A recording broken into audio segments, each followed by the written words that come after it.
আসসালামু আলাইকুম বন্ধুরা, একেবারে সহজ কৌশলে আপনাদেরকে একটি গ্রামের দৃশ্য এঁকে দেখাবো। আশা করছি ভিডিওটি দেখে শিখতে পারবেন। প্রথমে একটা দাগ দিতে হবে, দেখুন এভাবে একটা দাগ দিতে হবে। এরপর এখান থেকে আরেকটা দাগ দিতে হবে। এই দাগটা কিন্তু আগেরটার চেয়ে একটু বড় হবে, এটার থেকে একটু বড়।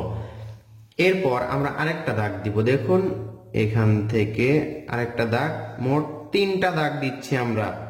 তিনটা দাগ কিন্তু একটার চেয়ে আরেকটা বড়। এরপর কি করতে হবে, এখান থেকে এটা লেগে দিতে হবে। তারপর একটু ফাঁকা রেখে আমরা এটার সাথে লেগে দিব। এবার খেয়াল করুন, এখান থেকে এই বরাবর সোজা একটা দাগ এত দূর পর্যন্ত আসে। এখান থেকে একটা সোজা দাগ টানবো। এখন এই দাগটা সোজা করে এখানে লেগে দিব। আবার কি করব, এভাবে করে একটা দাগ বাঁকা করে দিব যেন এই সোজা হয়। আবার এখান থেকে এটা সোজা করে এটার সাথে লেগে দিব। আবার এই দাগটা আমরা ডাবল করব। ডাবল করে দেওয়ার পর আমরা দেখুন এখানে একটা খুঁটি দিব। খুঁটিটা ডাবল দাগে আঁকবো। এখানে একটা দরজা আঁকবো, দুই পাশে দুইটা জানালা আঁকলেই ঘরের সৌন্দর্যটা ফুটে উঠবে। দরজা জানালা আঁকার পর উপরে দেখুন এখানে আমরা কলার গাছ আঁকছি। কলার গাছের পাতা কিন্তু একটু ফাটা ফাটা হয়, বাতাসে কিন্তু কলার গাছের পাতা এভাবে ফেটে যায়।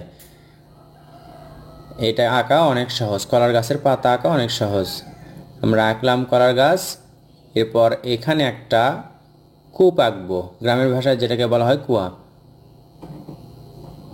এরকম করে দুইটা সোজা দাগ দিয়ে নিচে এটা ভাঁজ করে দিয়ে এগুলো আমরা দাগ টানবো। দাগ টেনে দেওয়ার পর এটা হচ্ছে ইটের গাঁথুনি, যেরকম হয় সেরকম করে দাগ দিব আমরা। দেখে মনে হচ্ছে ইট দিয়ে গাঁথা। এর মাঝে একটা গোল করব, চ্যাপ্টাকৃতির গোল। এই তো হয়ে গেল কূপ। আমরা ব্যবহার করি নলকূপ, আর এটা হচ্ছে কূপ। এটা থেকে পানি তোলা হয়। শহর অঞ্চলে এরকম দেখা যায় না, তবে গ্রাম অঞ্চলে এরকম দেখা যায়। নলকূপ থেকে পানি তোলার জন্য এই তো দড়ি দিয়ে দিলাম আমরা। এটা ওই পাশে সুন্দর একটা কূপ হলো।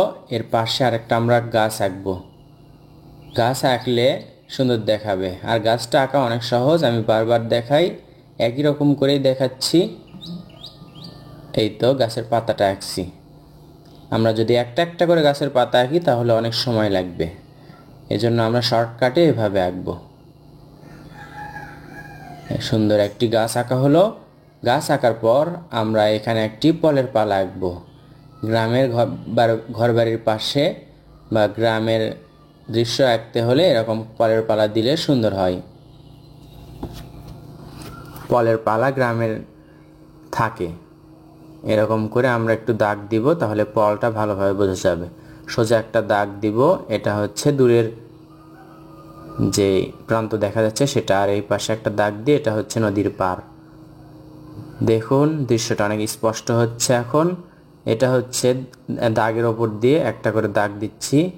এই দাগে দূরের দৃশ্য, দূরের গাছপালা বোঝা যাচ্ছে। এখন আমরা জানালাতে স্কেচ করব, বা এখন আলো ছায়া দিব। দেখুন একটু ফাঁকা রেখে কালো করে দিচ্ছি, দেখে মনে হচ্ছে জানালার শিক। দরজাটা ওপর থেকে কালো করে নিচের দিকে একটু হালকা করে দিব, তাহলে দেখুন দরজাটা খোলা মনে হবে, সুন্দর লাগবে। এরপর ওপর দিকে পেন্সিলটা এভাবে ভাঁজ করে ধরে উপর দিকে গাঢ় করব, নিচের দিকে হালকা করে দিব। প্রথমে গাঢ় হবে, এরপর দেখুন হালকা হালকা করে ধরলেই হালকা হবে পেন্সিলটা। এখানেও করলাম। প্রত্যেক দাগেই প্রায় করতে হচ্ছে আমাদেরকে। নিচে দেখুন এটা একেবারে গাঢ় করে দিলাম। আমরা এখানে 4B পেন্সিল ব্যবহার করছি, ম্যাটাডোর ভেনাস 4B পেন্সিল। কলার পাতাতে চাইলে এভাবে দিতে পারেন অথবা ফাঁকাও রাখতে পারেন। এরপর আমরা সিরিয়ালি করছি, বাম দিক থেকে ডান দিকে যাচ্ছি। নিচের দিকে গাঢ় করব, উপর দিকে হালকা রাখবো। কোথায় গাঢ় করছি কোথায় হালকা রাখছি এটা একটু খেয়াল করে ভিডিওটি দেখে দেখে আঁকতে বসবেন বা দেখে দেখে আঁকবেন, তাহলে আপনাদের অনেক সুবিধা হবে। এখন আমরা গাছের ডাল করছি, এক পাশে ফাঁকা রাখছি, সাদা রাখছি, আর এক পাশে গাঢ় রাখছি। নিচে একটু ঘাস দিলাম।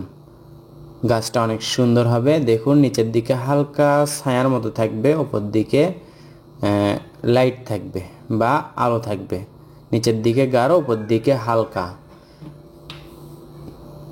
গাছে কিন্তু এরকম আলো ছায়া থাকে। এরপর দূরে যেই গাছপালা দেখা যাচ্ছে সেটা নিচের দিকে গাঢ়, ওপর দিকে হালকা রাখছি আমরা। এরপর পলে পালার বা খ্যারের পালা, এটাতেও আমরা একটু আলো ছায়া দিলাম। এরপর এগুলোতে একটু ফাঁকা ফাঁকা রাখছে, এজন্য একটু একটু করে পেন্সিলের শেড দিলাম। দেখুন হয়ে গেল সুন্দর একটি গ্রামের দৃশ্য। একটু পাখি আঁকলে আরও সুন্দর লাগবে। কেমন লাগলো অবশ্যই কমেন্ট করে জানাবেন। ধন্যবাদ সবাইকে। আসসালামু আলাইকুম।